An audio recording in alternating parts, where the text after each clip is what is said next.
racist officer ruthlessly threw a black teen out of his car and treated him unfairly. But just 15 minutes later, the boy's cold revenge exposed everything the officer had done. What unexpected consequences will he face for his actions? Let's find out as we reach the end of this story, and leave a comment from where you watch this video. Don't forget to subscribe so you don't miss other stories. John carefully arranged each box of cereal on the shelf, making sure they were all aligned and faced forward. The bright white light from the fluorescent bulbs in Morton's grocery illuminated the store, creating a bright yet quiet atmosphere. After an 8-hour shift, he took a step back to admire his work, a small smile of satisfaction forming on his lips. To John, even a simple task like stocking shelves deserved his full dedication. As always, fantastic job, John. Mr. Morton's familiar voice echoed from the end of the aisle. Mr. Morton, the store owner, was a middle-aged man with a rugged face and a kind smile. He looked at John with an expression of affection and pride, like a father admiring his beloved son. "You're the only one who arranges these shelves exactly the way I like. Thank you, John." "Yes, sir," John replied softly and respectfully, just as his grandmother had always taught him. "I'm just trying to do my best." "That's exactly why you're my best employee." Mr. Morton glanced at his watch. "It's getting late. Why don't you head home? Your grandma must be waiting." John nodded, feeling grateful for Mr. Morton's concern. After gathering his things from the break room, he counted his tips from the generous customers he had helped bag groceries for. The total came to $112. Not bad for a Thursday night. This money would go straight into his college fund, the product of all the extra shifts he'd been carefully saving over time. John stepped out of the store, letting the cool evening breeze brush over his tired face. The familiar path home stretched out before him, and his mind drifted briefly to the acceptance letter from State University that lay neatly on his desk at home. The scholarship had covered most of his tuition, but he still had to manage the cost of books and living expenses. That was why John took every shift he could. The quiet street, lit by glimmering streetlights, guided John back to his grandmother's modest home. The light on the small porch cast a warm glow, evoking a sense of comfort and belonging, like the embrace of his grandmother whenever he returned. To John, this house was an entire world of love and memories. As he walked in, the sweet aroma of his grandmother's famous peach cobbler filled the air. She made this dessert on special occasions, and it had been his favorite since he was little. It was a unique flavor, infused with all the love she poured into her family. "Is that you, John?" His grandmother's warm, affectionate voice called from the kitchen. "Yes, it's me," John replied, following the scent to the kitchen. He found his grandmother standing by the counter, her silver hair neatly tied up in a familiar bun. Her hands moved gracefully, almost as if they were dancing, putting the finishing touches on the cobbler. "How was work today, dear?" she asked, pulling him into a gentle hug. Even at 18, John never hesitated to show affection to his grandmother. Since his mother's passing 2 years ago, these simple moments have become the most cherished parts of his life. "It went well, Grandma. Mr. Morton even sent his regards to you." John automatically reached for plates from the cabinet without her needing to ask. He and his grandmother had developed this routine over time. She cooked, and he set the table. His hands moved gently as he arranged each plate and fork, as though these actions were part of the family bond and the respect he held for her.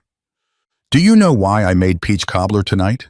his grandmother asked with a mysterious smile. "Because it's Thursday and it's my favorite," John replied, unable to hide his curiosity.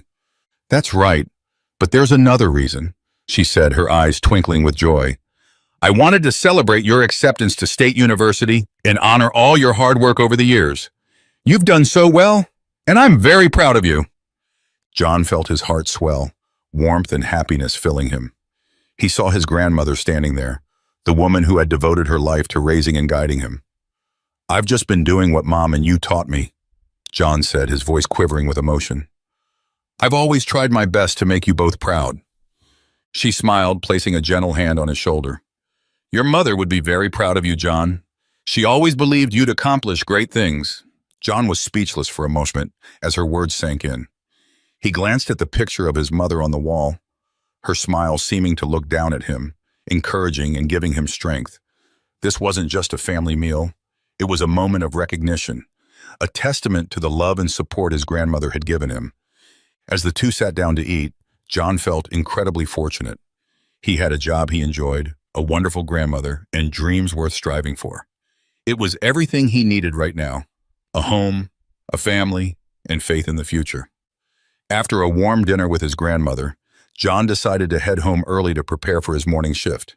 He started the old Honda Civic his mother had left him, a car that wasn't new but still ran smoothly after all these years. John felt proud driving it, as it held memories with his mother and served as a reminder of his motivation to keep pushing forward. The road home was part of his daily life, filled with peace and familiarity. But tonight, everything was different. As John drove along the empty Palmer Road, flashing red and blue lights appeared behind him. His heart began to race, but he took a deep breath to stay calm.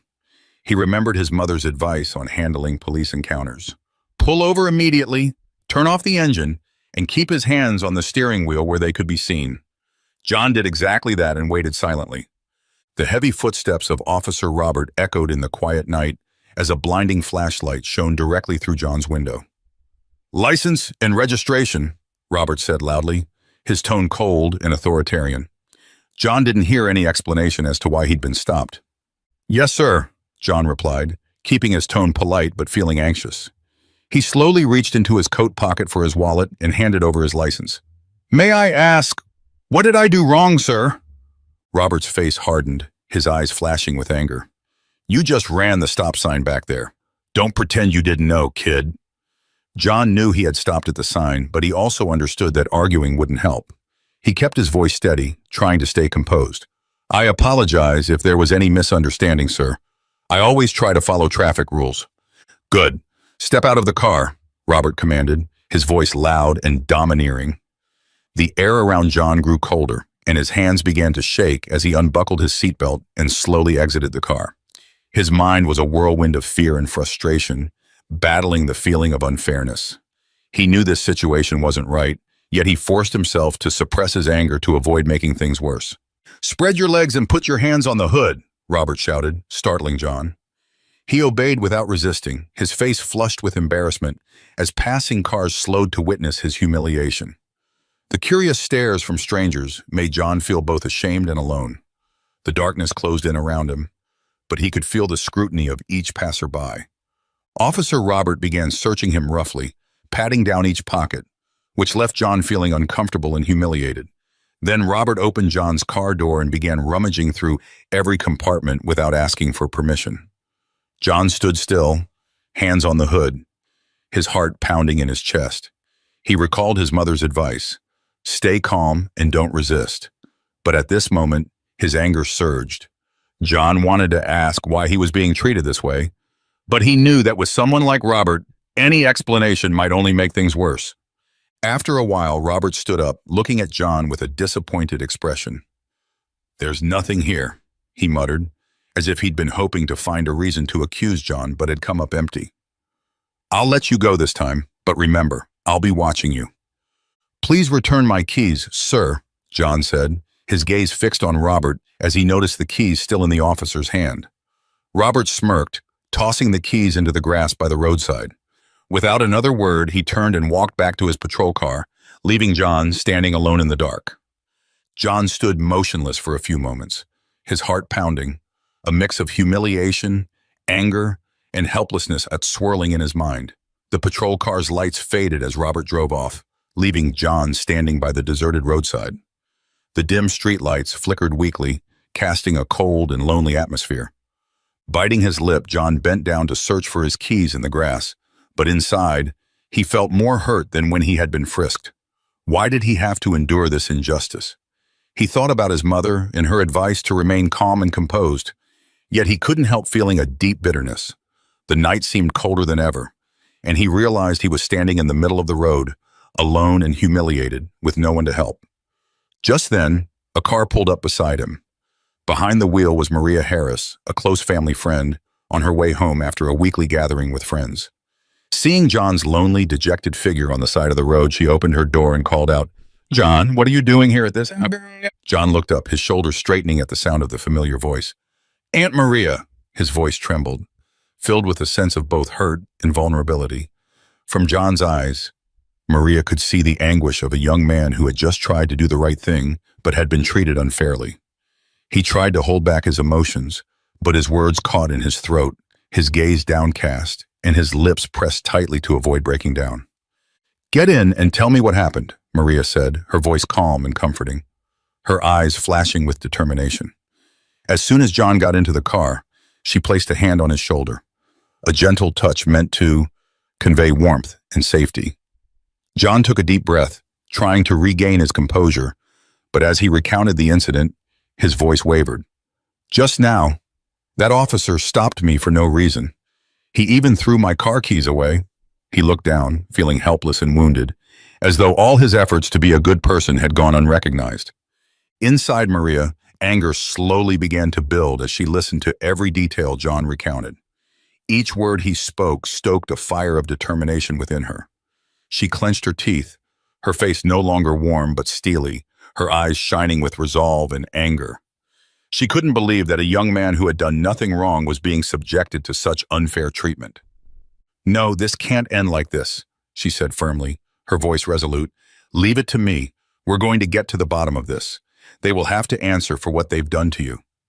John looked at Maria, surprised by her resolve. Deep down, he felt a sense of relief and comfort, as if he had found a solid support. Despite his worries about what might come next, Maria's determined gaze made him feel that he was no longer alone. For the first time, he felt that someone was willing to stand by him and protect him through it all. The car moved slowly down the road leading to the police station, the atmosphere inside thick with solemnity. Mrs. Maria Harris, John's family friend, kept her gaze fixed on the road ahead, her eyes reflecting determination. Mrs. Maria was a formidable woman, a retired teacher who had served the community for over 40 years, respected by the entire town for her integrity and courage. To her, justice was not an abstract concept. It was something she had spent her life protecting. Beside her, John sat still reeling from what had happened. A storm of emotions whirled inside him: anger, pain, humiliation, and helplessness in the face of such injustice. But now, next to him was Mrs. Maria, a woman who had witnessed and confronted countless injustices in her life, and John felt a strange sense of reassurance. "John," Mrs. Maria's voice was warm yet firm, filled with resolve, "I promised your mother that I would always look out for you and your family. What you went through tonight was beyond unacceptable. I cannot stand by and do nothing." John looked at her, gratitude filling his heart. Mrs. Maria wasn't just a family friend. She was someone both he and his mother respected deeply. As a child, John often heard his mother describe Mrs. Maria as a strong, principled woman who would stand against any wrongdoing. And now, here she was, standing beside him, ready to protect him in this difficult time. As they entered the police station, Mrs. Maria's presence immediately commanded attention. She walked confidently toward the front desk, where a young officer sat. "I need to see Captain Charles," Mrs. Maria said, her voice clear and unyielding. "This is an urgent matter and cannot be delayed." The desk officer looked somewhat surprised at her determination, but didn't dare obstruct her. He quickly made an internal call to notify the captain. A few minutes later, Mrs. Maria and John were ushered into Captain Charles's office. The air in the office grew tense as Mrs. Maria recounted every detail of the night, sparing nothing about Officer Roberts' unfair treatment of John. "We will look into this matter, Mrs. Maria," Captain Charles began, but she didn't give him the chance to finish. "Save the pleasantries, Charles." Mrs. Maria's voice was sharp and resolute. "I've lived in this town for over 60 years. I know every council member, every journalist, every civil rights lawyer here. If this matter is not investigated thoroughly, I will not hesitate to bring this to the public's attention. My grandson was treated unjustly, and I won't allow this to be swept under the rug." Her words echoed through the M was loud enough for those outside to hear.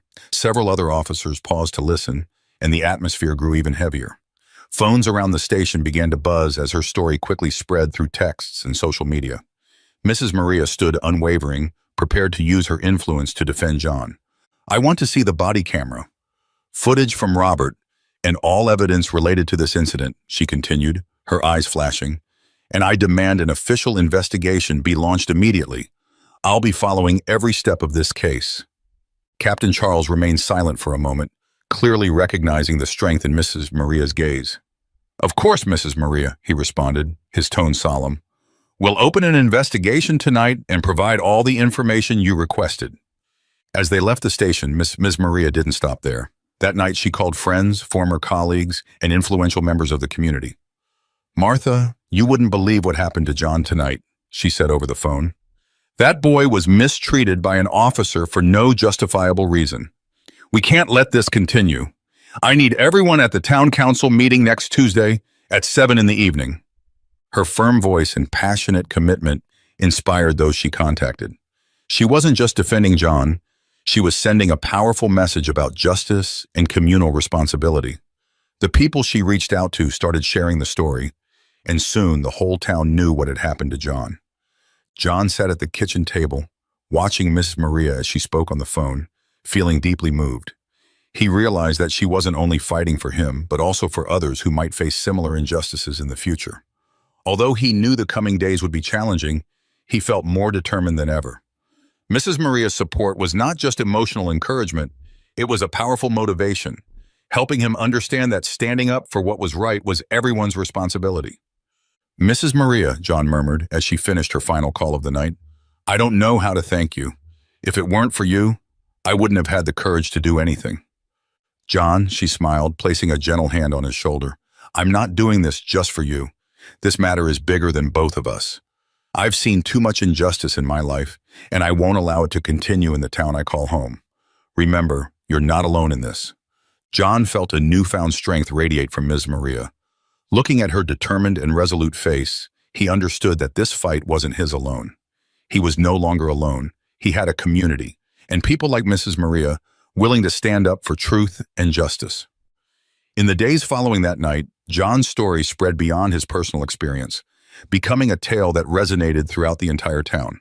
News of his encounter with Officer Robert and the unjust treatment he faced circulated from the small roadside cafes and grocery stores to local diners and workplaces.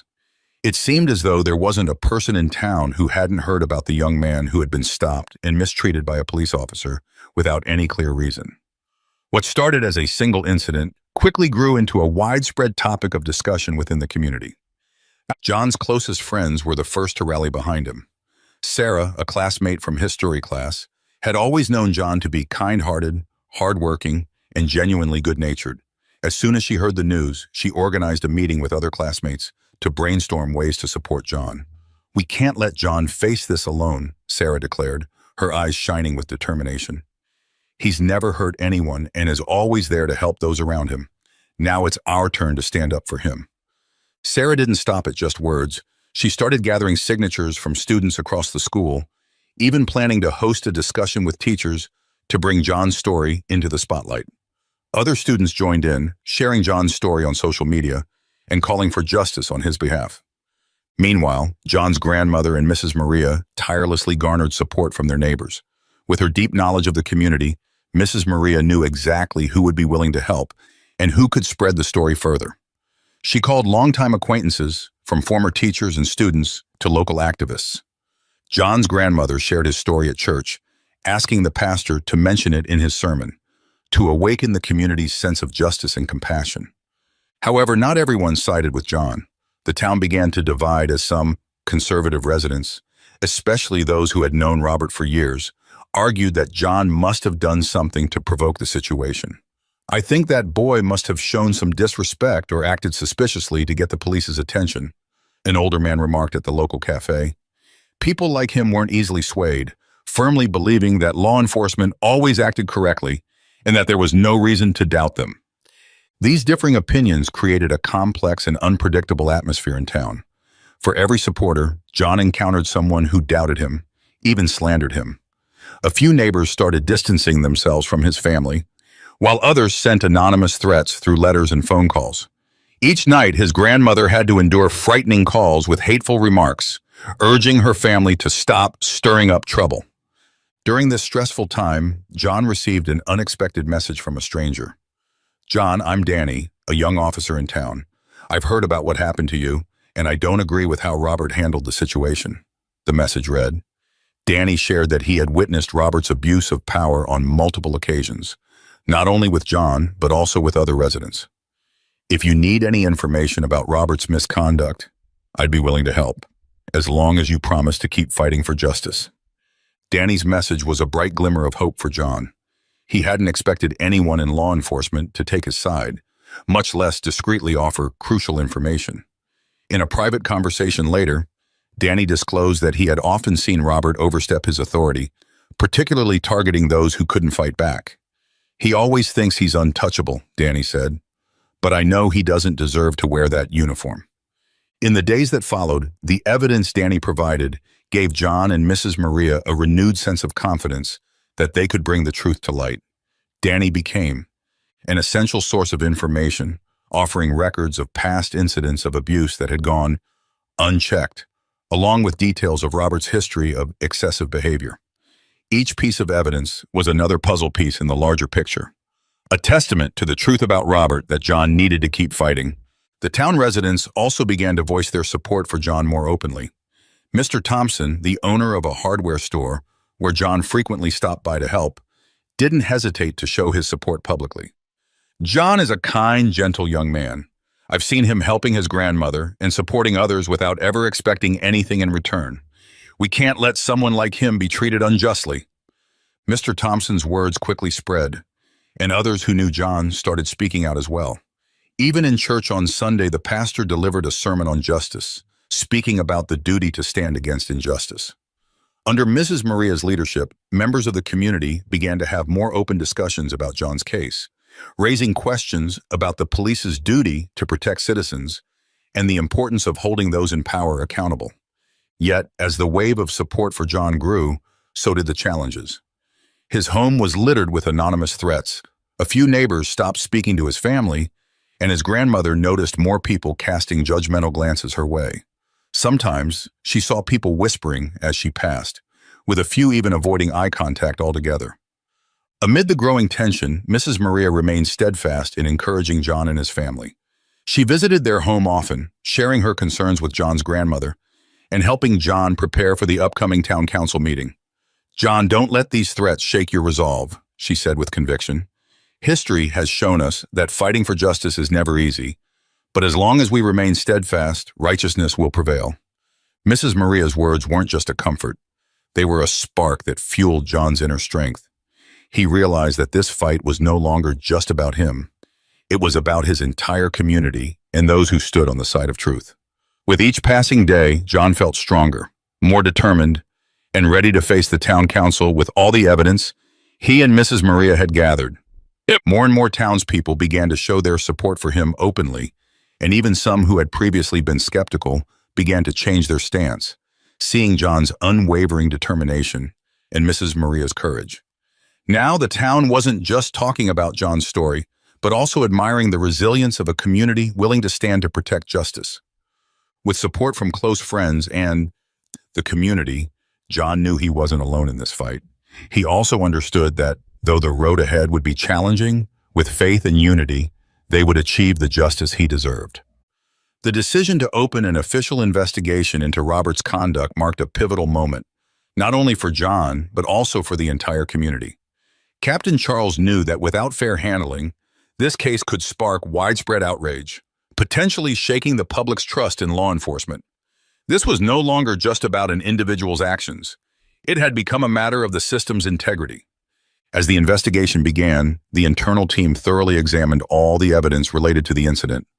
Body camera footage from Robert, reports of unjustified stops, and testimonies from other witnesses were carefully compiled and reviewed. Each day, more instances of Robert's abuse of power came to light, from rude behavior with citizens to unreasonable searches. Robert wasn't only under scrutiny for his encounter with John, but for a pattern of misconduct in past cases as well. Realizing the investigation was digging deeper into his actions, Robert grew increasingly anxious and began attempting to protect himself. He didn't hesitate to spread false narratives, trying to create a story that John had threatened him that night and that he was merely dealing with a defiant, law-breaking teenager. Robert insisted he was just doing his job by handling a dangerous youth. These fabricated rumors quickly spread through the media and social networks, further dividing the community. Some people began to wonder if John was truly as innocent as he claimed, or if he might be hiding something. John's family, especially his grandmother, felt tremendous pressure as they endured judgmental glances from neighbors, whispers from acquaintances, and even anonymous threatening phone calls late at night. Despite this, John remained steadfast in his position. Mrs. Maria was always by his side, constantly encouraging him not to let the heavy pressures of public opinion break his resolve. She reminded John that he was standing up not just for himself, but for everyone who had endured injustice without a voice.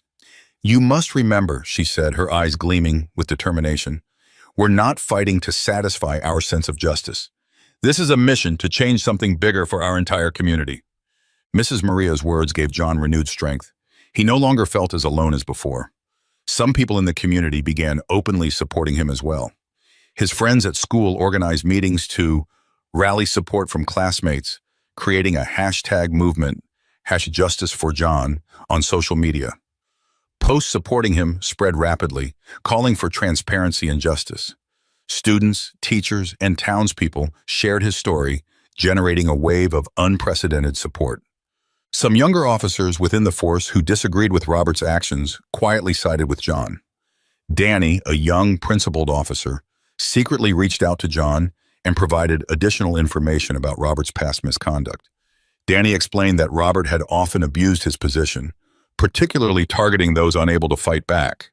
"He always thought no one would dare challenge him," Danny told John. "But this time is different. We can't let this go on." With Danny's help, the investigation team uncovered a series of cases where Robert had handled matters without transparency. Reports of unreasonable stops and testimonies from victims Robert had intimidated all pointed to a systemic pattern of abuse. This information made the investigation more serious than ever. The investigation extended longer than expected due to the scale and severity of the evidence found. The team even reopened several cases Robert had been involved in, and the findings revealed repeated violations of ethical standards where he had used his power to intimidate citizens.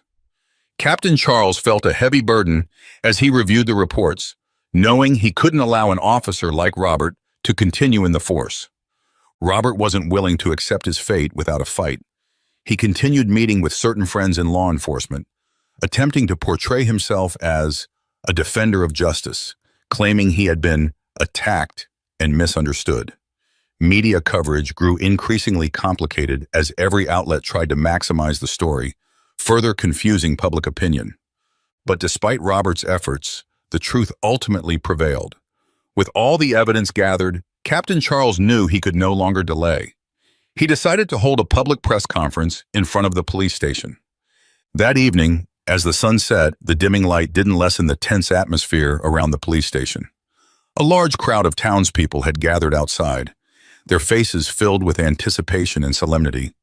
Many had arrived early, bringing banners, signs, and questions that had yet to be answered, whispering among themselves about the recent events. All eyes were fixed on Captain Charles, standing behind the podium, his expression resolute and serious. Besides Charles, Robert stood awkwardly, his face sullen and gaze averted, feeling overwhelmed with worry and regret. Despite his efforts to hide it, his anxiety was visible in his movements. He knew that his attempts to cover up his actions had failed. At that moment, he felt the weight of the crowd's judgmental stares, their whispers and quiet anger cutting deeply into his pride. Captain Charles began his statement with a firm tone, carefully choosing each word as he announced the findings of the investigation. "We have completed our investigation and determined that Officer Robert severely abused his authority, damaging the community's trust in the police force," he declared, his voice steady and resolute. "Robert will be dismissed immediately." Charles's decisive words rang out like a bell, breaking the oppressive silence. The crowd outside erupted, cheers and applause blending with sighs of relief. Many people smiled with satisfaction, while some even had tears in their eyes, feeling a sense of justice finally being served. A wave of relief and hope spread through the crowd, like a breeze dispelling the heavy atmosphere. To them, this was an important step, not only in holding one individual accountable, but in affirming that wrongful actions couldn't remain hidden. The crowd's emotions seemed to merge as one. They weren't just celebrating the investigation's outcome, but also feeling that their voices had been heard and that trust had been partially restored. Many people turned to each other, exchanging meaningful nods, as if they had finally reached the end of a difficult journey and could now see the light at the end of the tunnel. Robert, now without any support, had to face the reality that his career was over and that he would be held accountable for his actions. The sense of power and control he once had vanished, replaced by loneliness and regret. He not only lost his job, but also the respect of the entire community, his family, and friends. Colleagues who once stood by him no longer supported him, recognizing that Robert's actions had harmed their honor and reputation. John's family could finally breathe a sigh of relief. The days of worry and pain were over, and now they could look back without bitterness. John's grandmother embraced him, tears of joy streaming down her face. "You did wonderfully, John," she whispered, her voice choked with emotion. "Your mother would be so proud of you." Mrs. Maria, who had been by John's side throughout this journey, couldn't hide her pride either. She looked at John with a beaming gaze, knowing that she and the community had accomplished something monumental. "This isn't just your victory, John," she said. "It's a victory for everyone who has ever faced injustice. You've shown us that when we stand united, anything is possible." The entire community gathered at the church to give thanks and celebrate this victory together. Friends, teachers, and neighbors who had doubted John were now there, acknowledging that he had been right. Laughter, congratulations, and warm embraces filled the space, creating an atmosphere of warmth and solidarity. This victory brought not only justice for John, but also awakened a sense of community spirit, reminding everyone that regardless of obstacles, everyone has the right to live in a fair and respectful society. After Robert was fired and evidence of his abuse of power was publicly revealed, the atmosphere in the town shifted significantly. John's story became a symbol of the fight for justice, serving as a wake-up call for the entire community. People no longer viewed the incident with indifference, but instead felt a newfound sense of social responsibility.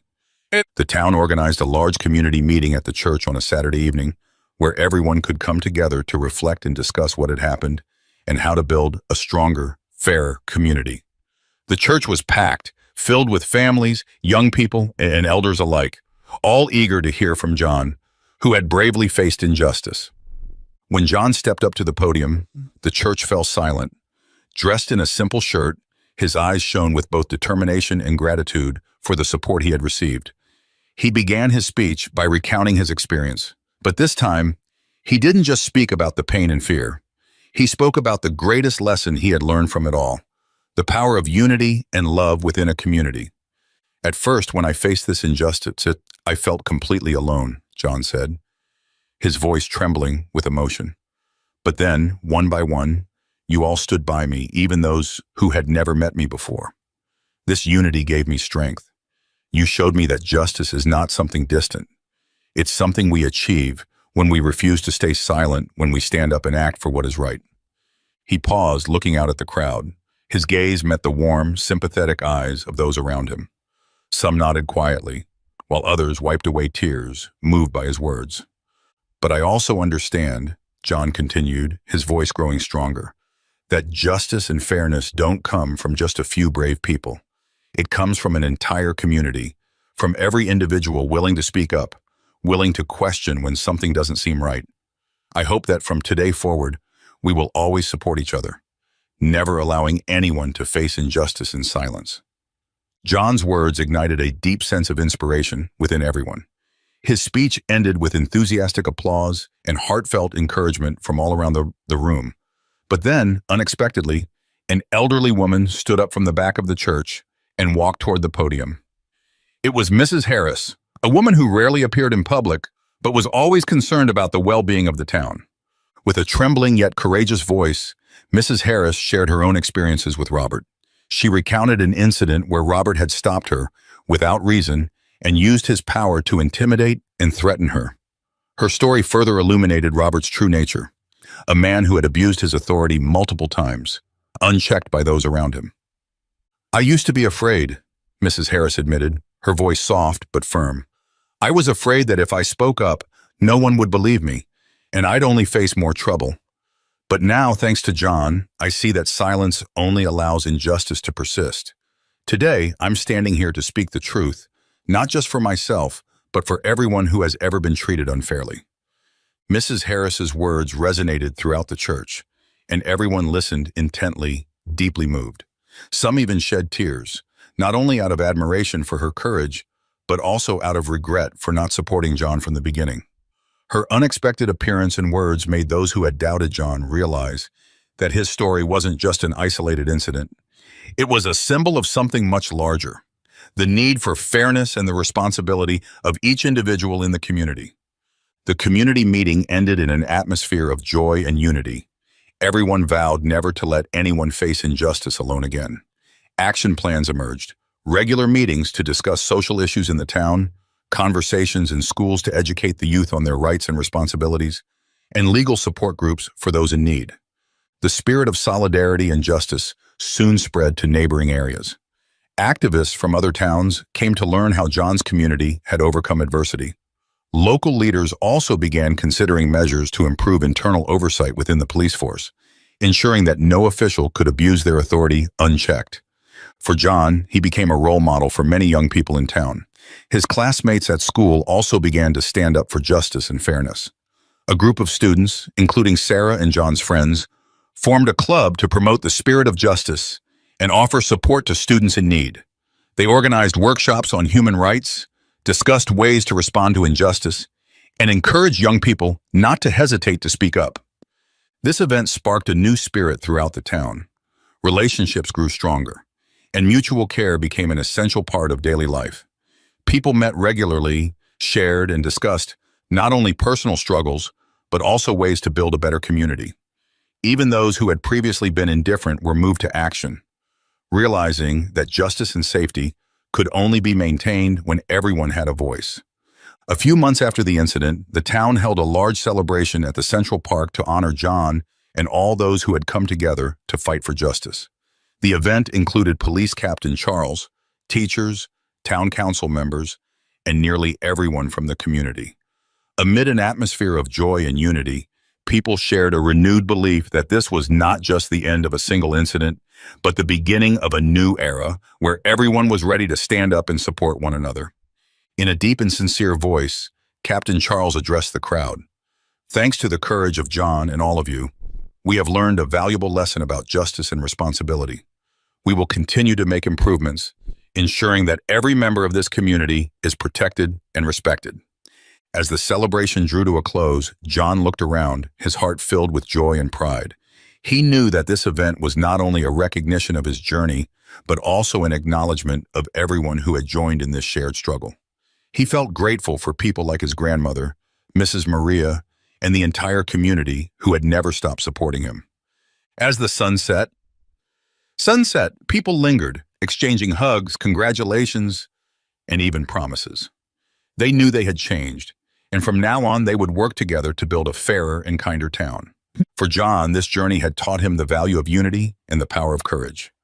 He understood that standing up for justice was never easy, but it was through these challenges that he had grown stronger. His town had become a symbol of change, and John was proud to have been a part of that transformation. After being dismissed from the police force, Robert returned to his small apartment feeling an indescribable emptiness. In the first few days, he tried to maintain his self-confidence, convincing himself that everything he had done was out of duty, out of protecting the community. He clung to the idea that he hadn't abused his authority or acted unjustly. But as each day passed, painful memories and the faces of those he had treated harshly began to flood his mind. Every night, as the dim streetlights filtered through his window, his apartment was swallowed by darkness, leaving him alone to face reality. At first, he tried to hold on to the notion that everyone had misunderstood him, that he was simply doing what was necessary.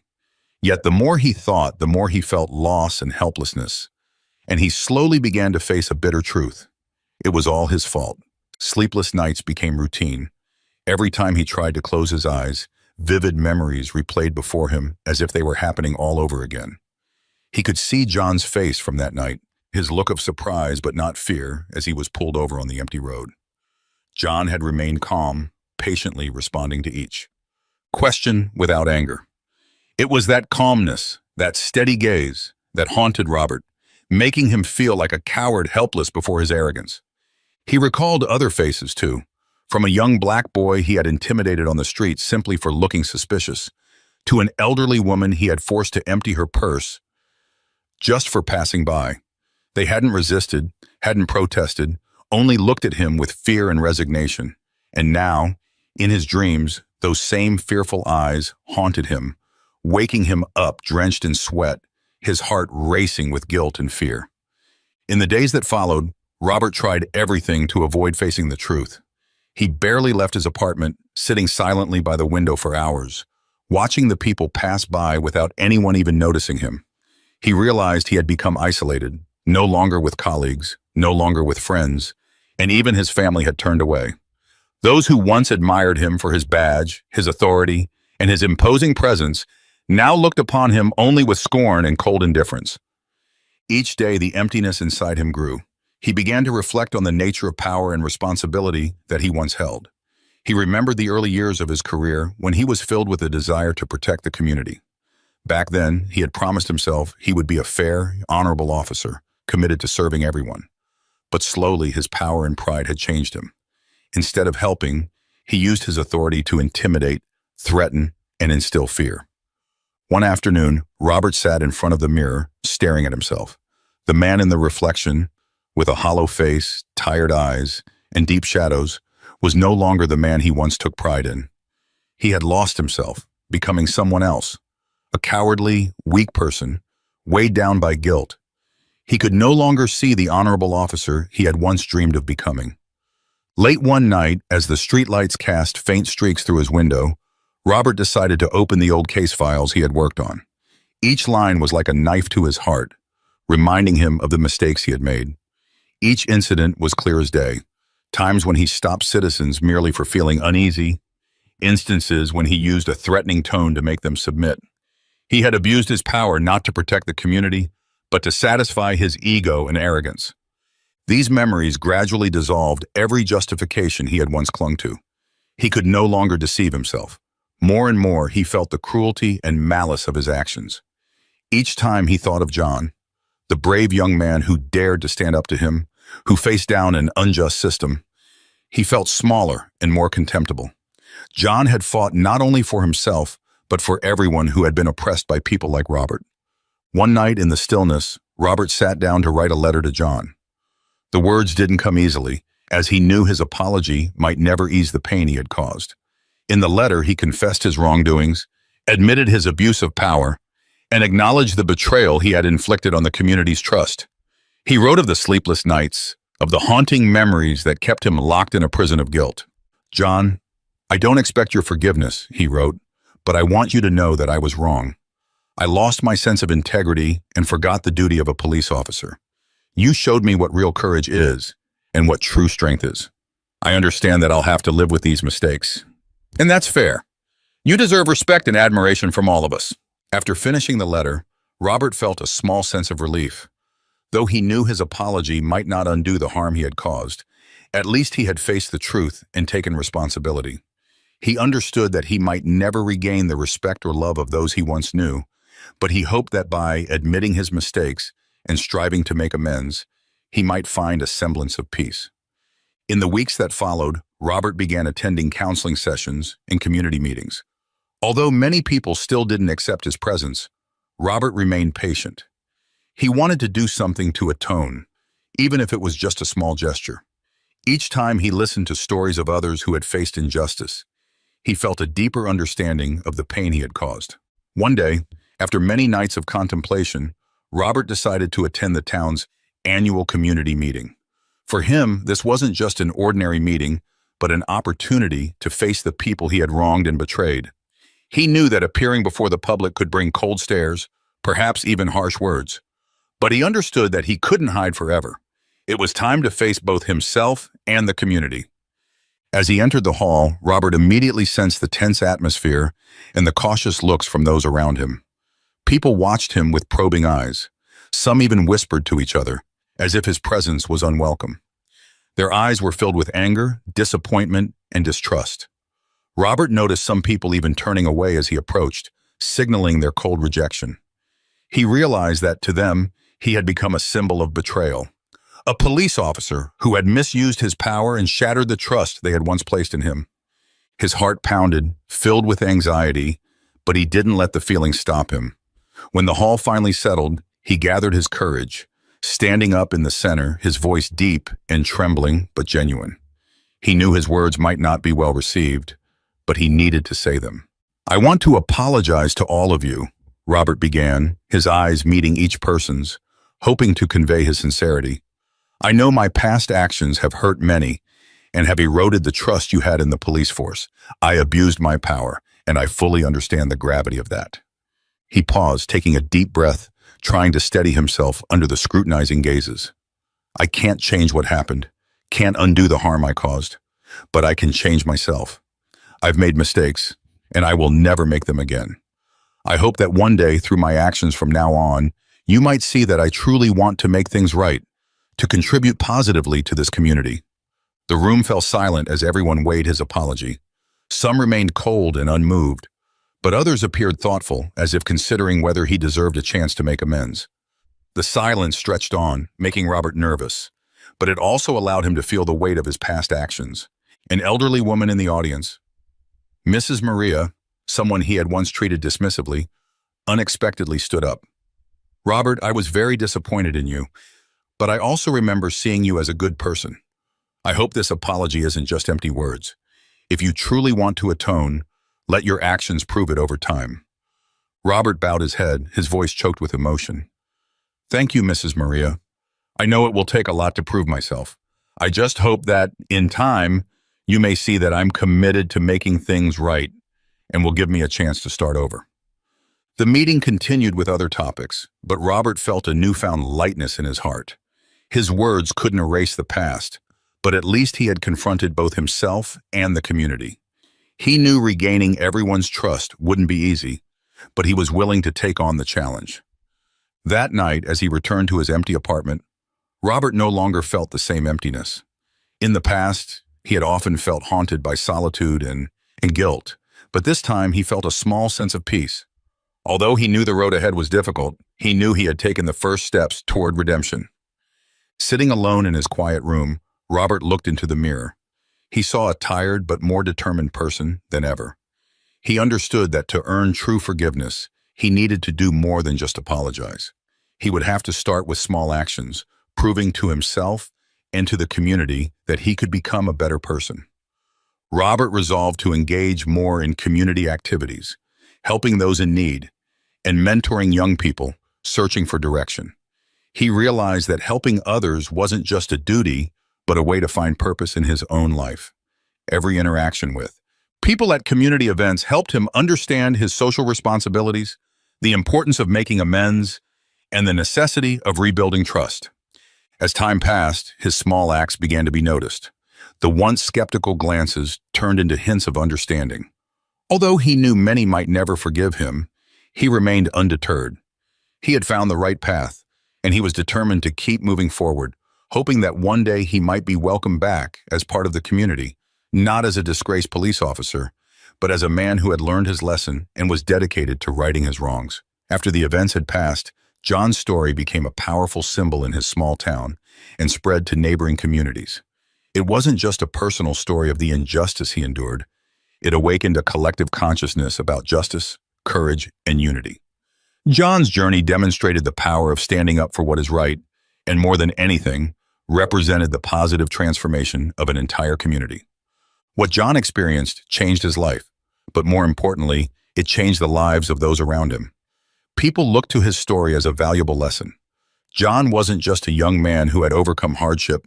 He became a role model, inspiring others with his determination, bravery, and compassion. Schools in town started using John's story as an example of fairness and courage, with teachers reminding students that it is often in the toughest times that people reveal their true values and character. One day, John was invited to speak at a nearby high school. Standing before a group of young students, many of whom hadn't yet faced significant adversity, he shared his story with warmth and emotion. He spoke about moments of fear, instances when he had confronted injustice, and the times he wanted to give up. He also recalled lessons his mother had taught him, that doing what's right is never easy, but it's the only path to inner peace and self-respect.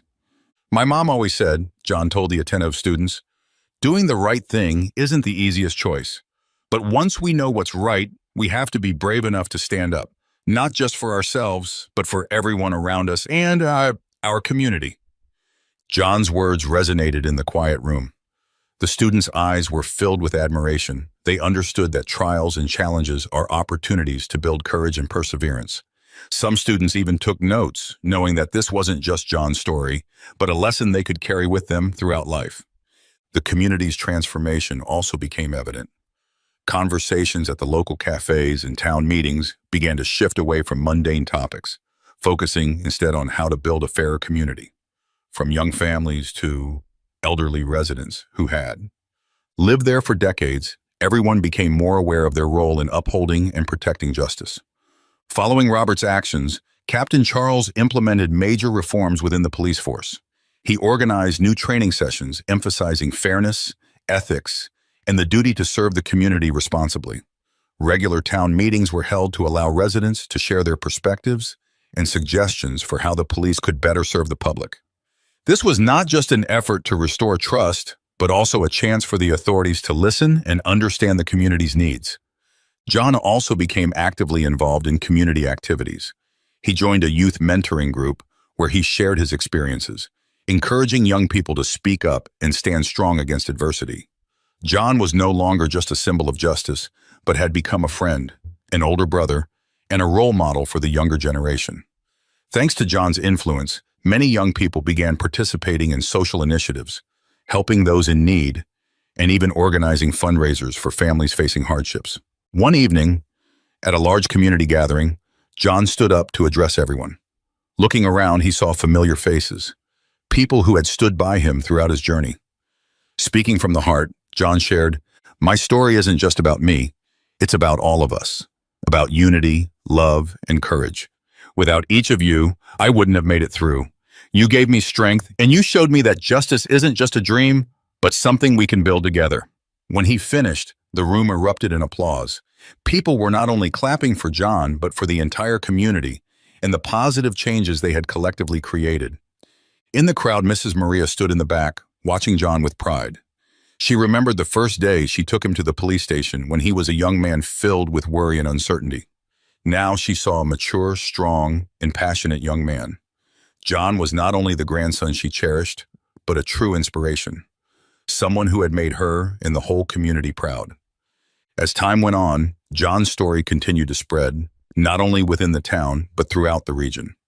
Local newspapers covered his journey, and it became a topic of discussion in forums about justice and equality. Young people everywhere began to look to John's journey as a source of hope and resilience. In the bright morning light, the small town was no longer just a peaceful place, but a symbol of unity and justice. John's story became an essential part of the town, an inspiring legacy for future generations. The town's youth looked forward to the future, with a newfound belief that they too could make a difference and do what is right to protect what is fair. As the sun set over the town, casting a golden glow across the landscape, people saw John, the young man who had fought bravely for justice and righteousness, continuing to inspire everyone around him. His story served as a reminder that, in life, no matter the challenges or obstacles, as long as we hold on to our faith and courage, we can bring about positive change, not only for ourselves, but for our entire community. John's story closed with a profound message. Doing the right thing isn't always easy, but it's the only path to living with peace of mind. And as his mother once said, when we choose to do what's right, we're not just protecting ourselves, we're building a fairer future for everyone. John's story shows us that injustice can't stay hidden forever, and there's always a price to pay. What do you think about the way John confronted and responded to discrimination? Do you think his response was justified? Share your thoughts in the comments below. Don't forget to like, share this video, and subscribe to our channel for more meaningful and inspiring stories. See you next time. A black billionaire woman is targeted and arrested by an abusive cop just for her presence. He has no idea that his actions are about to trigger a chain of events that will reveal hidden truths. What will happen when the world discovers who she really is and the injustices she has endured? Subscribe to the channel and follow along to see how this powerful story unfolds. Let me know in the comments where you're watching from. That afternoon, soft sunlight shone down on the bustling streets of the city, but Vivian Sinclair, the black billionaire woman, had chosen a quiet corner to reflect. Dressed in simple clothing, she looked like any ordinary woman, and that was just how she wanted it. Vivian had endured a challenging journey to reach the top, from hard days in a rough neighborhood to becoming one of the world's most powerful business leaders. Moments like this, sitting quietly, brought her a rare sense of peace amid life's relentless pace. But the peace didn't last long. Heavy footsteps echoed from the end of the empty street, their sound bouncing off the brick pavement. Vivian looked up, sensing a chill in the air. A police officer was approaching. His gaze was cold, his face showing undisguised contempt. This was Officer Walker, a name well known in the community for rumors about his harsh and uncontrolled behavior. "You think you can just sit here?" Walker's voice came out, both rude and mocking. Vivian looked at him, feeling the tension rise. She didn't say anything, just kept a calm gaze, though she felt a keen alertness in her gut. "This isn't a place to hang out," Walker continued, his voice dripping with sarcasm. He looked Vivian up and down, his eyes filled with prejudice. "This is a decent neighborhood, not a place for people like you." Walker's words made Vivian clench her hands under her coat. She felt anger rise in her chest, but she kept calm. Growing up through hardship had taught her to face disdain without letting it shake her. "I'm not doing anything wrong," she said, her voice steady but clear. "I'm just sitting here for a moment." Walker sneered, a cold sound with no hint of friendliness. "You don't understand how things work here, do you? I decide what's right or wrong, and you sitting here, looking like that, is wrong." The tension in Vivian's heart became palpable, but she held her ground. She knew she had to be cautious, not letting this escalate, but she also couldn't let herself be pushed back by a stereotype. Yet she also understood that confronting an abusive officer like Walker was never easy. Vivian kept her back straight, her eyes meeting Walker's threatening stare. "You have no right to tell me I can't sit here." Walker's eyes flared with anger, his mouth tightening. "You think you're smart, huh?" He stepped closer, his gaze full of challenge. "Maybe I should teach you a lesson about respecting the law." Vivian felt her heart beating fast in her chest, but her gaze didn't waver from Walker. She had faced many big challenges in her life, but she'd never been threatened by an abuser right in the street like this. Walker took another step, close enough that she could see the scorn in his eyes. She knew her next move had to be careful. "Stand up," Walker ordered, his voice commanding, his right hand lightly touching his gun belt as an unspoken warning. His gaze swept over the empty street, as if looking for a witness to justify his oppression. But there was no one there, and the silence of the street made the situation even more suffocating. "I'm not breaking any law," Vivian responded, her voice calm but firm. She didn't stand up, not out of defiance but because she knew she had the same rights as anyone else. Anger simmered within her, but she forced herself to stay calm. Any sign of fear or loss of control might only embolden Walker. Walker smirked, leaning down closer. "Who do you think you are? You think you're special when anyone could be dragged to the station if need be?" Vivian didn't answer. She just looked straight at Walker, her gaze full of confidence and resolve. Her silence only made Walker angrier. He stood upright, his face reddening. In an instant, he raised his hand and shoved her shoulder. Vivian stumbled but quickly regained her balance. The sense of disrespect flared, and her eyes glinted with anger. She didn't back down, though fear crept in. Walker's gaze was cold, and Vivian knew the situation could become more dangerous. But she had no intention of letting someone like him intimidate her. She emphasized each word, her voice low and clear. "You have no right to do that." Walker grabbed her arm forcefully, yanking her up roughly. "Do you think there's anyone here to protect you?" His voice was low and threatening. "Let me show you. Here, I am the law." Vivian suppressed a pang of pain as Walker's grip tightened on her arm. For a moment, she felt her heart pounding, but her gaze stayed firm. She couldn't back down. She wouldn't back down. At that moment, a voice cut through the air from behind, sharp and full of authority. "Take your hands off her now." Walker turned around, his eyes filled with anger and surprise as he saw Daniel Reed. The cop's gaze flickered for a moment, but quickly returned to a cold and challenging look. Walker clenched his jaw, clearly displeased with the interruption. "Who are you? This isn't your business. Move along." Daniel took another step forward, unfazed by the implied threat in Walker's voice. "I'm someone who witnessed this whole situation, and I won't stand by while she's treated unfairly," Daniel said, his voice sharp yet calm. His eyes met Vivian's, conveying empathy and determination, as if promising he wouldn't let her face this alone. Walker sneered, a forced smile of challenge flashing across his face. "It's just a misunderstanding, sir. But I'd advise you not to interfere with police matters if you don't want trouble." He still held Vivian's arm, but his posture showed tension. Daniel didn't look away from Walker. "I'm willing to face trouble if it means defending her rights," he said firmly. "And if you think this abuse of power will go unchallenged, then you're mistaken."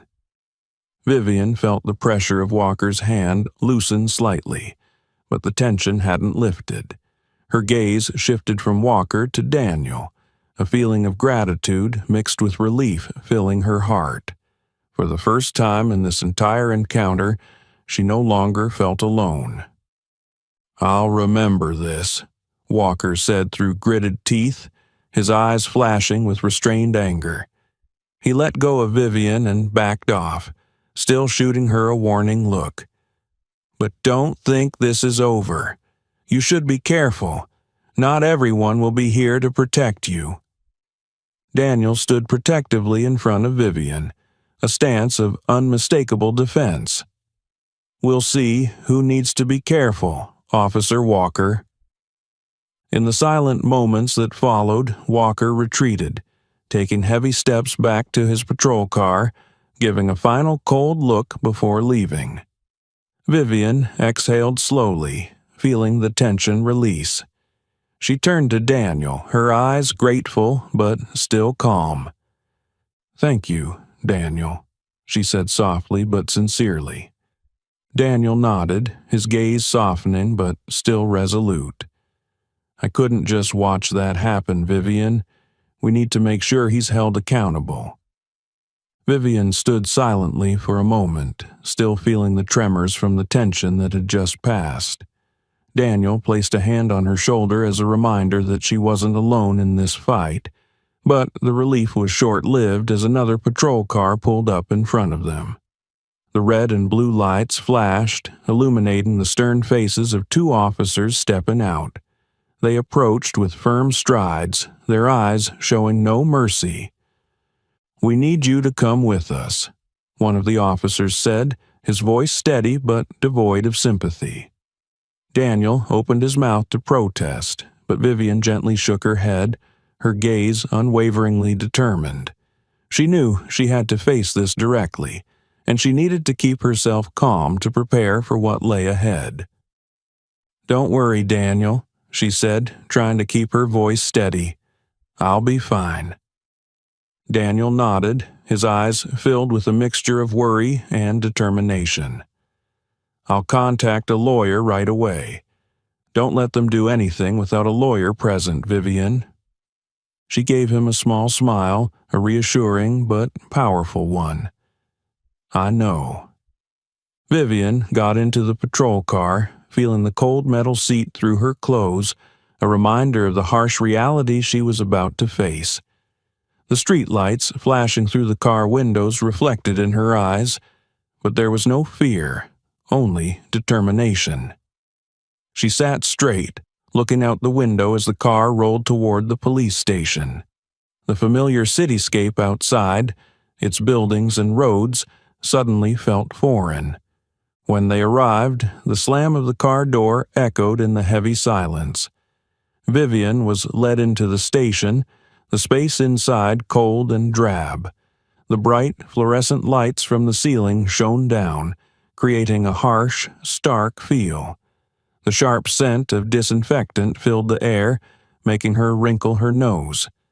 She could hear laughter, keyboard clicks, and officers' footsteps outside, but inside the interrogation room where she sat, everything was eerily silent. Vivian sat down on the hard metal chair, feeling the cold seep through her skin.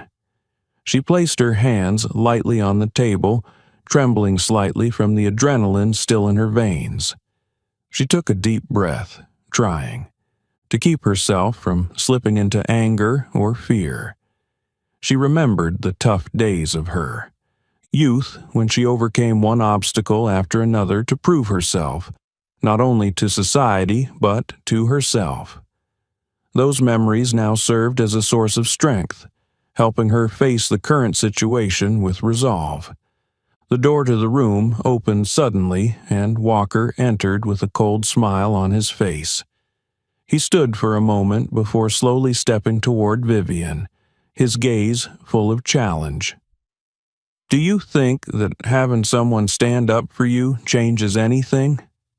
His voice was low, cutting through the air like a knife gliding over glass. "You think you've won?" Vivian looked up, her eyes meeting Walker's hateful gaze. Even though her heart was still racing, she kept her voice steady. "I don't think I've won," she replied, each word carefully enunciated. "But I know this is just the beginning." Walker frowned, his twisted smile fading. The space between them felt tense as they stared each other down, neither backing down. Finally, Walker stepped back, his eyes flashing with repressed anger. "You'll soon see who really has power here," he said, then turned and walked out, the door slamming shut behind him. Vivian sat in silence, listening to Walker's footsteps fade away. The silence returned, but this time she no longer felt helpless. Instead, she felt a strong determination. She knew that this fight would be long, but she was ready to face it all. For justice, for herself, and for those without a voice. The ticking of the clock on the wall echoed in the silence, each second passing slowly. In her mind, Walker's threats still echoed like an annoying sound that couldn't be shaken. However, instead of feeling fear, Vivian felt a burning fire inside, reminding her that this wasn't her first time facing adversity. The door to the room suddenly opened, and Vivian turned her head. Her eyes met Sandra Mills, a woman with a strong presence and sharp, confident eyes. Daniel followed behind Sandra, his face tense but his gaze resolute. The light from the hallway outside spilled in, bringing a touch of warmth and hope. "Vivian," Sandra called her name, her voice steady yet powerful. She pulled a chair across from Vivian, setting her black briefcase on the table and opening it.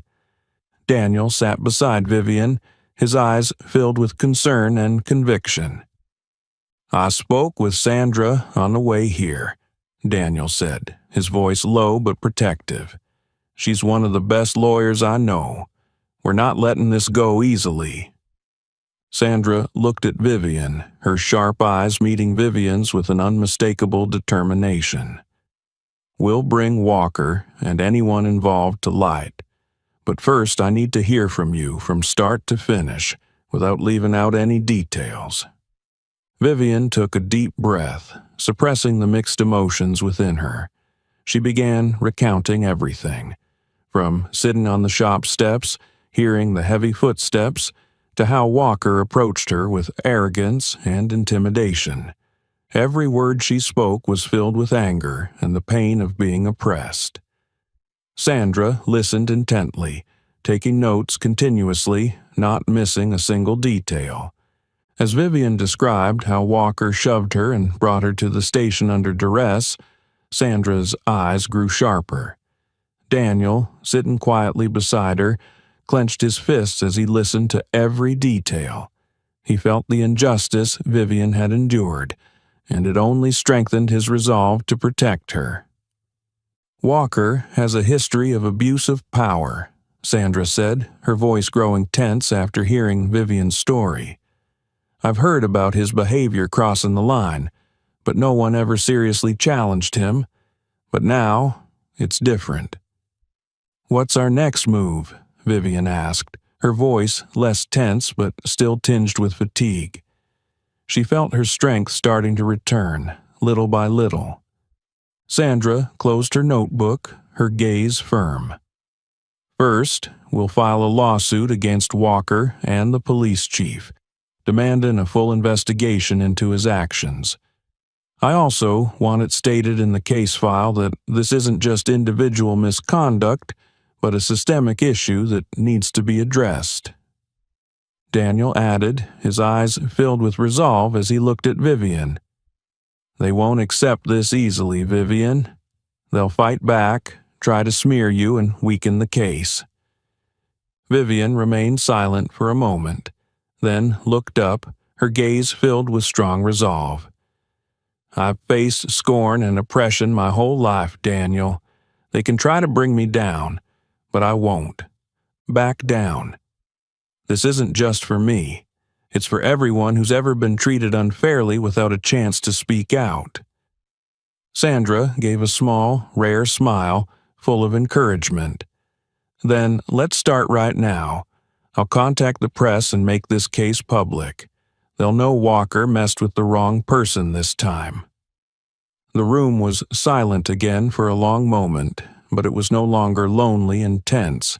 Instead, it was filled with a sense of readiness for a battle not just to protect Vivian, but to send a powerful message. Justice will be sought. News of Vivian Sinclair's lawsuit spread like wildfire, not only in the city but nationwide. Major newspapers, from reputable print papers to social media sites, reported on the black billionaire standing up against a notorious abusive cop. Headlines like "Billionaire Challenges the System" and "Vivian Sinclair, Leading the Fight Against Abuse of Power" flooded everywhere. In her office, Vivian looked out the window, seeing the sunlight shining on the lively city below. But a heavy feeling weighed in her heart, knowing the real battle was just beginning. The phone rang, breaking the quiet space, pulling Vivian from her thoughts. Daniel's name appeared on the screen. She answered, his voice a mix of concern and anxiety. "Vivian, have you read the comments? We're getting a lot of support, but also plenty of criticism." "I've seen them, Daniel," Vivian replied, her voice calm but betraying a hint of fatigue. Her eyes scanned her computer screen, where comments appeared non-stop. Some praised her for her courage, calling her a pioneer in the fight against injustice. But there were also negative comments, doubting her motives, accusing her of exploiting the incident to build her image or protect personal interests. "These criticisms are just the beginning," Daniel said, his voice lowering. "They'll dig into your past, find every way to slander and discredit you. But you're not alone. Sandra is ready to respond to anything." Vivian was silent for a moment, her eyes following the stream of cars rushing below. She recalled the time when, as a little girl, she had to fight to be recognized in her poor neighborhood when those around her dismissed her dreams. Those memories were not only painful, but also a source of strength. "I know, Daniel. I prepared myself for this," she said, her eyes firm. "We won't back down." Just then, a knock on the door sounded, and Sandra entered with a thick file in her hand. Her face showed focus and determination. "Vivian, we need to talk," she began, her voice full of resolve. "Today's press conference is crucial. This is the chance to tell the story from your perspective and assert why we're fighting." Vivian nodded, her eyes showing both tension and a glimmer of resolve. "I understand, Sandra. I know we have to deliver a strong, clear message." "Exactly," Sandra said, placing the file on the desk and opening it. "But you need to be mentally prepared for all kinds of questions, even difficult ones. They'll try to throw you off and question your motives." Daniel sat down beside Vivian, his eyes filled with support. "You're not doing this alone, Vivian. The whole team is here with you." Vivian exhaled a long breath, feeling the weight on her shoulders but also the strong support from those around her. That afternoon's press conference was the first step for her to speak out publicly and clarify the truth. In the afternoon, the press room was packed. Camera flashes blinked non-stop, the murmur of hundreds of voices creating a tense, suspenseful background. Vivian stepped onto the podium, feeling her heart race, but her gaze remained steady. Sandra stood in the corner of the room, hands holding the stack of documents, her eyes fixed on Vivian, ready to step in if needed. "Thank you all for being here today," Vivian began, her voice ringing out strongly over the microphone. The whispers died down as everyone listened intently. "I stand here today not just for myself, but for all who have been treated unjustly without a chance to speak up. Abuse of power can't continue, and we must make a change." Questions poured in, ranging from supportive to subtly accusatory. An older journalist stood up, his voice full of doubt. "Ms. Sinclair, do you believe what you're doing is truly for justice, or is it just a way to bolster your image?" Vivian looked him in the eye, unflinching. "I don't need to bolster my image, sir," she said, her voice low and firm. "I achieved what I have through relentless hard work. What I'm doing today isn't for fame or money, but to uphold human dignity and stop abuse, not only for myself, but for anyone who's been dismissed." The atmosphere in the room seemed to shift. Every eye was on Vivian, who stood not just as a billionaire, but as a symbol of resilience and courage. Daniel smiled gently, nodding with pride. Sandra looked at Vivian with warmth, knowing they had done the right thing. Vivian stepped out of the press room, feeling the exhaustion settle in her muscles, but her heart full of resolve. The late afternoon sun cast a warm glow over the city. She realized that her words were not only to defend herself, but to inspire. Hope for those without a voice. Daniel and Sandra walked beside her, all three knowing that. The real challenges lay ahead. As they reached the building's grand lobby, a man in a police uniform was waiting. The ceiling lights reflected off the shiny badge on his chest, catching Vivian's attention. Daniel quickly glanced at the stranger, his eyes wary, while Sandra squinted, her hands gripping the document stack.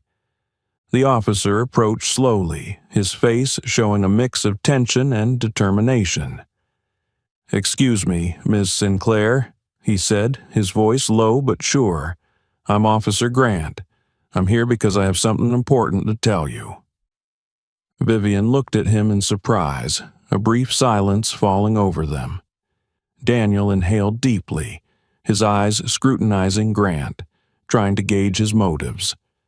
Sandra took a step forward, maintaining a cautious attitude. "We're listening, Officer Grant," she said, her tone calm yet firm.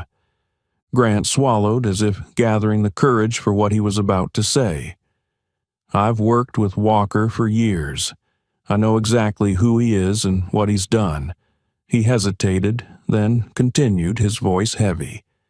"I've seen him abuse his power, targeting people who can't defend themselves, and I stayed silent out of fear and pressure from above." A wave of emotion rose in Vivian.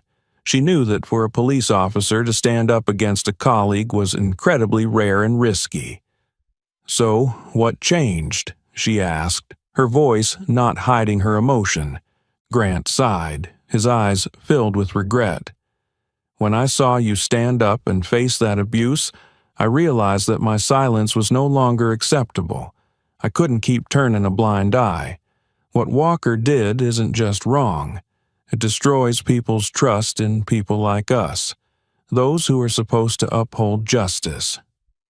Daniel leaned toward Grant, his eyes filled with a spark of hope. "You understand, this could put your career at risk, don't you?" Grant nodded, a weary smile appearing. "I know, but if I don't do this now, I'll never be able to look at myself in the mirror without feeling ashamed. Justice is worth the price." Sandra smiled slightly, her sharp eyes showing respect. "If you're willing to testify and provide an official statement, that will make a big difference. We need all the support we can get to bring this case to light." Grant took a deep breath and looked straight into Vivian's eyes, his gaze full of resolve. "I'm ready. I'll provide any information you need and testify. I want everyone to know the truth about Walker and what he's done." The air in the lobby seemed to settle, a heavy silence blanketing them, but no longer filled with tension. It was the silence of trust and solidarity.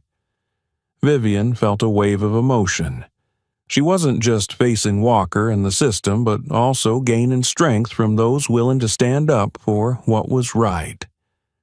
"Thank you, Grant," she said, her voice low but sincere. "You don't know how much this means to me and others." Grant smiled faintly, his eyes glowing with rare warmth. "You don't need to thank me. This is something I have to do." After Grant left to prepare the next steps, Vivian turned to Daniel and Sandra. Their eyes were filled with a sense of mutual agreement, a reminder that this battle now had support from within, marking a major turning point in the journey for justice. "We just gained a major ally," Sandra said firmly. "Now, we need to move quickly to turn this into legal strength." Daniel placed his hand on Vivian's shoulder, smiling with pride. "We're making a difference, and you're at the heart of that change." Vivian looked out the window, where the street lights began to glow under the twilight sky. She felt a new strength rising within her, a conviction that justice was no longer a distant goal. With people like Grant willing to stand up and her steadfast allies beside her, she knew this fight had entered the stage where the truth would be revealed. Outside, a crowd had gathered early, filled with journalists, supporters, and even onlookers there out of curiosity. The hum of hundreds of voices blended together, creating a tense, suspenseful backdrop. The flashlights from cameras flickered continuously, illuminating each step Vivian took as she entered the building, her gaze firm, unshaken. Inside, the courtroom was packed. The seats were filled, from reporters ready to broadcast live to regular citizens who had heard about the case through media channels. The room was loud and tense, with all eyes on the plaintiff's table where Vivian and Sandra sat. Daniel sat right behind them, his expression tense but full of support. Walker entered the room, his face cold and his eyes sharp as knives, but Vivian could see the tension flickering in his gaze. He sat at the defendant's table with his team of lawyers, trying to maintain confidence but clearly worried about today's events. Sandra stood up, stepping forward, her eyes scanning the room before focusing on the jury. "Ladies and gentlemen of the jury, this case isn't just an isolated incident but a reflection of a larger issue within the system," she said, her voice strong and piercing. "Vivian Sinclair is not the only victim, but a representative of many others who have faced abuse of power without a voice." The jury listened closely. They were faces of all ages and professions, carrying the heavy responsibility of deciding the fate of this case. The atmosphere in the room grew serious, the tension hanging like a heavy cloak. When Grant was called to the stand, the courtroom fell silent. He stepped up with confidence, though his face showed clear tension. He glanced at Walker before focusing on the jury. "I've worked with Officer Walker for many years," he began, his voice clear. "I've witnessed his actions, his abuses of power that I remained silent about for far too long." A quiet murmur rippled through the room as Grant recounted specific instances of Walker targeting the vulnerable and committing unnecessary force. Each story increased the tension in the air, and the jury's eyes grew sharper. Walker sat there, his face tense, his gaze locked on Grant. Vivian saw the unease in the way his hand gripped the table, and she knew that the truth was chipping away at Walker's feigned confidence. "Thank you, Officer Grant," Sandra said as she concluded her questioning. She turned back to look at Vivian, her gaze resolute. This was the moment they had prepared for, and she knew they had just secured an essential foothold in the case. Walker's lawyer rose, approaching Grant with a forced smile and a calculating look in his eyes. "Officer Grant, you've worked with Walker for many years. Do you have a personal motive to testify against your colleague?" he asked, his tone deliberately casting doubt. Grant didn't flinch. He responded with admirable calm. "My motive is justice, the truth I've kept silent about for too long. If I don't speak up now, I become part of the problem." Behind him, Vivian felt her heart pounding. She knew that every word Grant spoke resonated within the jury and those in the courtroom. She saw a glimmer of hope in Daniel's eyes, and Sandra, too, smiled faintly, a smile of encouragement and trust. The trial lasted all day with questions and intense arguments. Walker's lawyers tried to defend him, bringing in arguments to justify his actions. But each time they steered the story in a different direction, Sandra skillfully brought it back to the core truth. Walker had abused his power and hurt Vivian, an innocent person. At the end of the first day of the trial, Vivian stepped out of the courtroom in the late afternoon. The sounds outside still buzzed, but she felt a new strength rising within her. She had stood firm against the challenges and knew that tomorrow would bring more to face. But, with the support of those beside her, she believed that justice was not a distant dream. The second day of the trial began with a heavy, expectant atmosphere. Vivian stood before the courthouse, exuding confidence, though she couldn't entirely shake the feeling of nervousness seeping into her heart. The hum outside the courtroom reverberated like tense background music, from the crowd's discussions to the reporters scrambling for the latest updates. As Vivian entered the courtroom, her eyes met Sandra's, who was arranging the final set of documents. Beside her was Daniel, his face showing a mix of determination and worry. They gave her a nod of encouragement. Today was the day that all their preparation, sacrifice, and courage would be tested. Walker sat at the defendant's table, his eyes trying to feign calmness, but his clenched hands revealed his tension. His legal team murmured to each other, their eyes full of calculation, trying to find a way to turn the situation around. Sandra stepped before the jury, her powerful voice ringing through the quiet room. Ladies and gentlemen of the jury, this case is a reminder that power, when placed in the wrong hands, can become a weapon of destruction. But we're also here to prove that justice can prevail when the truth is brought to light. She turned back, looking at the jury, her eyes full of resolve. Today, we're not just judging a man, but we're affirming that our society will not tolerate abuse of power. Sandra's words seemed to awaken everyone in the room. Eyes turned to one another, unspoken agreement spreading through the jurors. On the other side, Walker's attorney tried to remain calm, but had clearly lost their initial confidence. They presented their final rebuttal, offering points of defense, but lacking the necessary strength. Then it was time for the jury to leave the courtroom to deliberate, a period when every second seemed to stretch into eternity. Vivian sat quietly, her gaze following the wall clock, each tick seemingly daring her patience. Daniel placed a reassuring hand on her shoulder, a silent gesture of support. After hours of tense waiting, the courtroom doors opened again and the jury returned.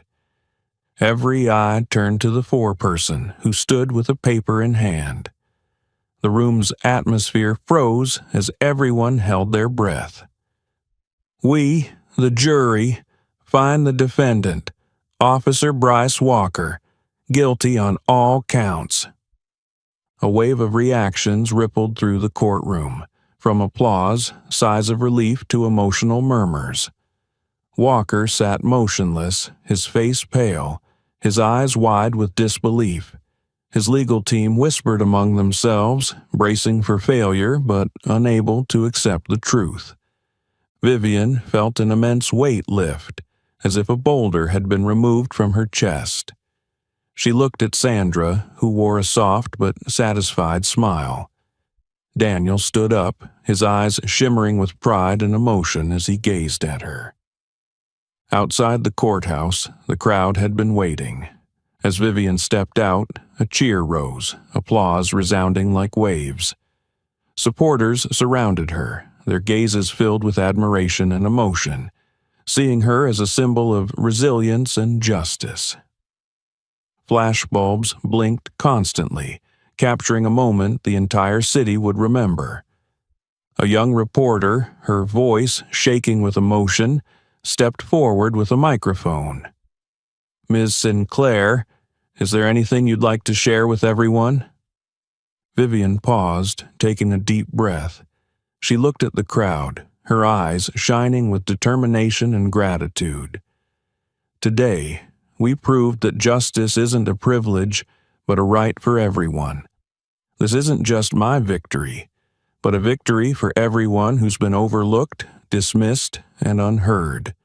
I hope that from now on, no one has to fear speaking up. The applause echoed, and Vivian felt the joy and relief flooding her heart. She turned to Daniel and Sandra, seeing them both smiling. It was not only the satisfaction of a win, but an affirmation that the efforts and courage had not been in vain. After the congratulations and support, Daniel pulled Vivian aside to a quieter corner. "You did it, Vivian," he said, his voice low but full of warmth.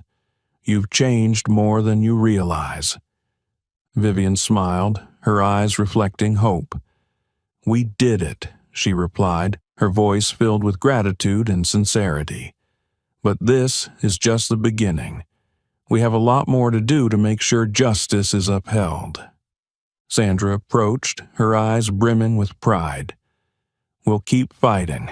That's one thing I know for sure." Vivian turned back to the crowd, still standing under the courthouse steps, waving and calling her name.